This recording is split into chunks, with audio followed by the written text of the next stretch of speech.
ನಮಸ್ಕಾರ. ಲೋಕಾಯುಕ್ತ ದಾಳಿ ಟಿವಿಗೆ ಸ್ವಾಗತ. ನಾನು ಗಾಯತ್ರಿ. ಅಹಮದಾಬಾದ್ನಲ್ಲಿ ಏರ್ ಇಂಡಿಯಾ ವಿಮಾನ ಪತನಗೊಂಡಿರುವುದಕ್ಕೆ ಕಾರಣಗಳೇನು ಅನ್ನೋದನ್ನ ಕಂಡುಹಿಡಿಯಲು ತಜ್ಞರು ಬ್ಲಾಕ್ ಬಾಕ್ಸ್ ಶೋಧ ಹಾಗೂ ವಿಶ್ಲೇಷಣೆ ಸೇರಿದಂತೆ ಇತರ ಕ್ರಮಗಳನ್ನ ಕೈಗೊಳ್ಳಲಿದ್ದಾರೆ. ವಿಮಾನ ಅಪಘಾತ ತನಿಖಾ ಬ್ಯೂರೋ ಈಗಾಗಲೇ ಅಂತಾರಾಷ್ಟ್ರೀಯ ನಾಗರಿಕ ವಿಮಾನಯಾನ ಸಂಸ್ಥೆ ನಿಗದಿಪಡಿಸಿದ ಅಂತಾರಾಷ್ಟ್ರೀಯ ಪ್ರೋಟೋಕಾಲ್ಗಳಿಗೆ ಅನುಗುಣವಾಗಿ ತನಿಖೆಯನ್ನ ಪ್ರಾರಂಭಿಸಿದೆ. ಇನ್ನು ಏರ್ ಇಂಡಿಯಾ ವಿಮಾನ ಪತನಕ್ಕೆ ಕಾರಣಗಳೇನು ಅನ್ನೋದನ್ನ ಕಲೆ ಹಾಕಲಾಗ್ತಿದೆ. ಅಪಘಾತಕ್ಕೆ ಮೊದಲು ವಿಮಾನದಲ್ಲಿ ಏನೆಲ್ಲ ಆಯ್ತು ಅಂತ ಬ್ಲಾಕ್ ಬಾಕ್ಸ್ ಮೂಲಕ ಪತ್ತೆ ಹಚ್ಚಲು ಮುಂದಾಗಿದ್ದಾರೆ. ಈಗಾಗಲೇ ಡಿಜಿಸಿಎ ಅಪಘಾತ ಬ್ಯೂರೋ ಅಧಿಕಾರಿಗಳು ಒಂದು ಬ್ಲಾಕ್ ಬಾಕ್ಸ್ ಹಾಗೂ ಆಡಿಯೋ ರೆಕಾರ್ಡಿಂಗ್ ಪತ್ತೆ ಹಚ್ಚಿ ವಶಕ್ಕೆ ಪಡೆದುಕೊಂಡಿದ್ದಾರೆ.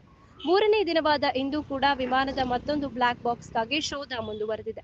ಅದರಲ್ಲಿ ಮುಖ್ಯವಾಗಿ ಪೈಲಟ್ಗಳ ಸಂಭಾಷಣೆ, ವಿಮಾನದ ಎತ್ತರದ ಹಾರಾಟದ ವಿವರ, ತಾಂತ್ರಿಕ ದೋಷ ಸೇರಿ ಅನೇಕ ಮಾಹಿತಿ ಬ್ಲಾಕ್ ಬಾಕ್ಸ್ನಿಂದ ಮಾಹಿತಿ ಲಭ್ಯವಾಗುತ್ತದೆ.